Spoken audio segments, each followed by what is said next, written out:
என்னத்த விளாண்டாங்கன்னு இப்ப மேட்ச் பார்ப்போம்.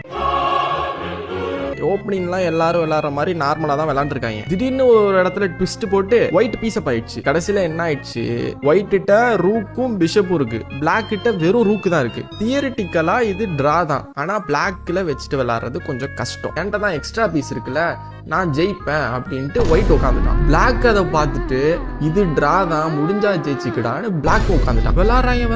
விளையாண்டுக்கிட்டே இருக்காங்க. அவனும் அப்படி இப்படி இப்படின்னு செக்கப் போடுறான். கிங் அங்கேயும் இங்கேயும் சுத்துது, இந்த பக்கத்துல இருந்து அந்த பக்கம் போகுது, அந்த பக்கத்துல இருந்து இப்படி வருது. பிளாக் சலிச்சுக்கவே இல்லை, என்னன்னாலும் போடு நான் உட்காந்துருவேன் அப்படின்னு உட்காந்துட்டான். பிளாக் 100 மூவ் போகுது, 200 மூவ் போகுது, விளையாண்டுக்கிட்டே இருக்காங்க. கடைசியில என்ன ஆச்சு, ஜெயிச்சானா இல்லையா? ஆஃப்டர் 269 மூவ்ஸ், எப்படின்னா நான் ஒரு மூவ் வைக்கிறேன், நீங்க ஒரு மூவ் வைக்கிறீங்க, ரெண்டுத்தையும் சேர்த்தாதான் ஒரு மூவ் கணக்கு. அத மாதிரி 269 மூவ் விளையாண்டுருக்காங்க. விளையாண்டு கடைசியா டிரா.